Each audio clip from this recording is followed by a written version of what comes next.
Hey YouTube, and welcome back to another Punching Gray Raven video. Today's video I wanted to go over some team comps for A-Rank Vera. I'll also be going over what fair memory set's good on her and also the two-piece. We'll be checking out her signature weapon. That's also pretty good to use on her. And lastly, we'll be checking out her skin that she will be getting. Alright, so A-Rank Vera is going to be a 20% physical and 80% dark damage dealer. And the funny thing is she's actually a support frame. The way they made her kit, she's kind of like a glass cannon, and you'll see in the video and pretty much how her abilities work. So Vera's going to have this bar at the bottom, a gauge basically, and when you get it full, you press and hold whatever is your basic attack button. You hold that down and then you unleash 5 slashes of AoE dark damage, and each slash is going to have its own percentage, as you can see on the screen right here, and it'll also do an additional percent of physical damage, a much smaller proportion. And the bar is going to be a max of 60 points, so every time you do spam it, 1 orb gives you 3 points, 2 orbs give you 7 points, and the 3 ping will give you 12 points to it.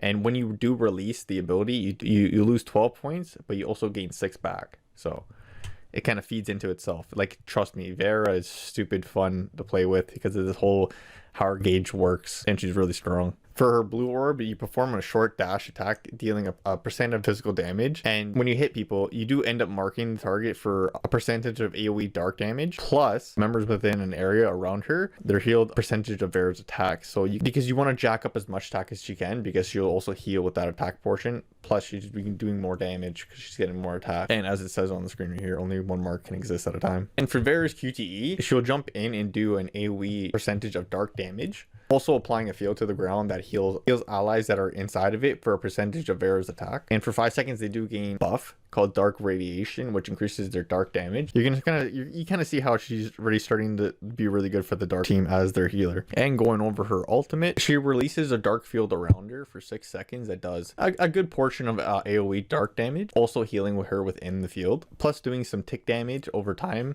within that 6 seconds when people are around the field. So when she applies this, she does the big burst damage, and then she does the tick damage that for 6 seconds enemies that are around her. She also gains a dark radiation buff, which her dark damage will be increased while she has the ulti up, plus she'll gain a movement speed buff of 20%. And as you can see on the screen here, guys, like, she looks so good when she does in her animations, and she'll be dishing out a lot of damage, trust me. So again, as I said, as you can see by her whole kit right here, she's pretty nuts. She can heal and she can also do damage. She's buffing.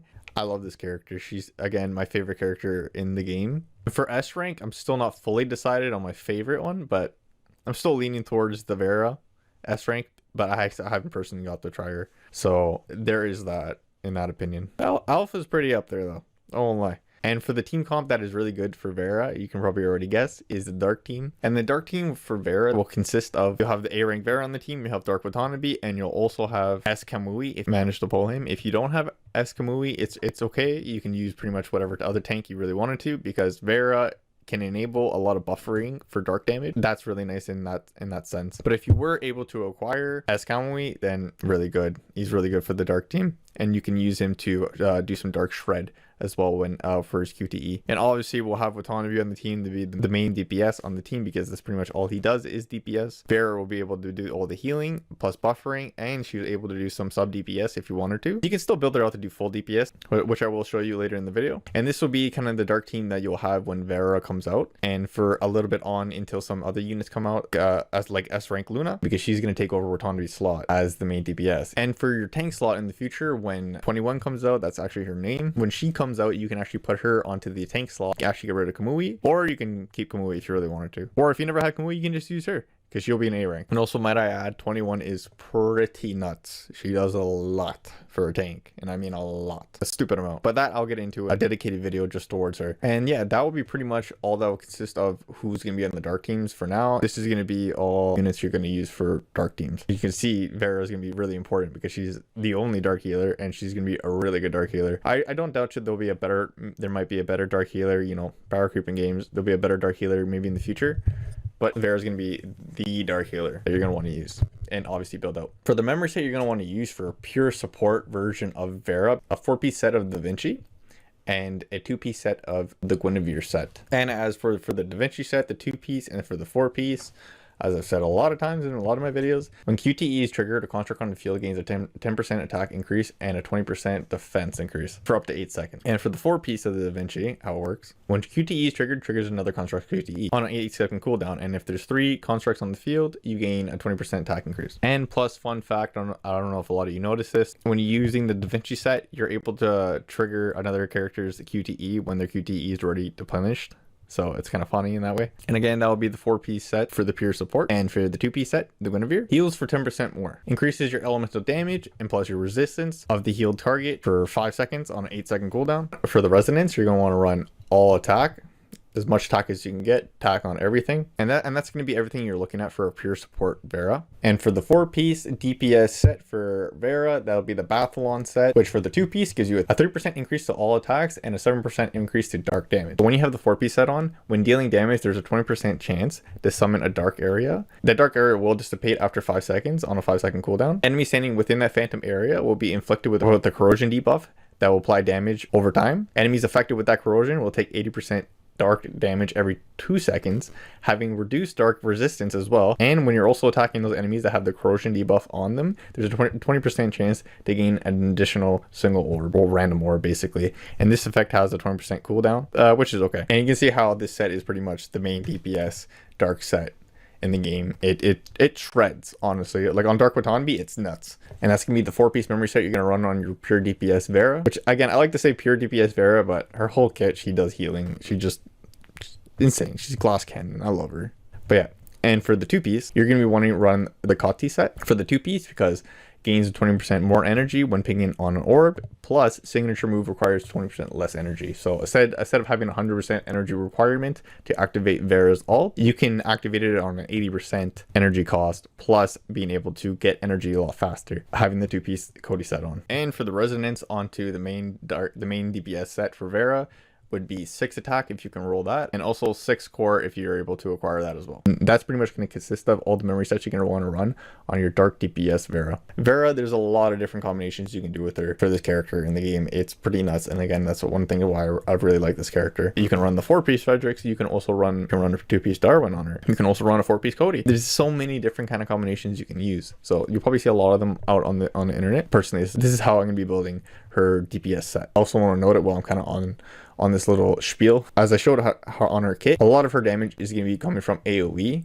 type of damage, so she's really good for that kind of stuff and kind of content. But there will be obviously other dark units in the game that are more towards single target, will be doing a lot better damage when you're doing like boss encounters and stuff. And again, that's why it's good to bring Watanbe with you. So basically, in short, she does a lot of AoE damage. She has undying tankiness basically. But the only thing she falls short of is high-end single target damage. Now we're going over A-Rank Vera's signature weapon. The attack damage on it is going to be 441 at max, and the crit 241. And for the skill on the sword, called Heart of Thorns, dark damage is increased by 15% when attacking. There is a 15% chance of releasing a shadow impact, causing 75% attack of dark damage. So basically 75% of her attack as dark damage. And that will enter a cooldown for 0.5 seconds, basically. So she can pretty much be able to spam this ability quite often and a lot, because Vera attacks pretty fast. And that's pretty much the effect on the sword. It's pretty good, in my opinion, especially because, you know, how Vera's going to work and how you're going to be boosting a lot of your attack. All right, now Vera pretty much only has one skin, and I think the S-Rank Vera right now on the CN side only has one skin as well. And I think there's a special effects skin coming for the S-Rank run pretty soon. Again, that's just my guess, my hunch. I have no concrete proof about this. But again, there's only one skin for her. And in my opinion, I like it. It's pretty cool. This is how she's going to look normally in the game, which I like it a lot, how she looks normally in the game. This is going to be how she looks secondly. You can see the clothes change a little bit. And she also gains the eye patch. And when you get to the max thing over here, she gets a little neon red little strip glows. And she gets these 2 things on the front of her head. She doesn't change too much from the beginning to the end of her awakening. She looks really good. And now onto the skin that everyone really wants to see is this set. She's got the little devil horns on her, and she got the little pom-pom cotton ball on the top, which I find pretty cute, to be honest. I like it. I like how she looks. Very in your face kind of dressing. And I think it looks good. You will be able to acquire the skin for coatings in the future, so don't have to worry about that. You don't need to go right away, oh, I need to go get some rainbow cards so I can be able to get the skin right away. You will be able to acquire it with coatings in the future, so that's good. That's really great. I'm happy about that as well. If they did change it for global, I'd be upset, to be honest. but I don't think they're gonna do that. The company seems pretty nice. But again, the skin looks really good and I like it. I'll be for sure to get it for my Vera. I do hope that A-Rank Vera will get a special effects skin because I wouldn't mind, to be honest. It'd be cool. Like maybe they just change all her red effects to blue or maybe green. Never know. So yeah, that's pretty much everything I had to go over for A-Rank Vera. I'm really excited for her to be released on global. It should be coming out pretty soon. We don't have to wait too much longer, probably a couple more months. I'm trying to save up a lot of the standard tickets so I can summon as many copies of her as I can right away. I'm gonna be trying to triple S her when she does release, so that is a feat I'm going to try to accomplish, because personally I'm going to be saving a lot of my black cards for the S-Rank Vera because I really want to be able to have a high copied version of that Vera when she comes out. So that's personally one of the reasons why I'm going to be cutting back how much I'm probably going to summon on the Bianca. I'll probably try to get my copy of her. And that's pretty much it. I might also be skipping the Bianca skin, even though it looks stupid good and I really want it. And it also has a signature weapon skin as well. But I'm probably might be skipping it because the skins are quite expensive now that I've really taken it in, especially that alpha one. Skins can get expensive, especially if you're not as lucky on those skin banners.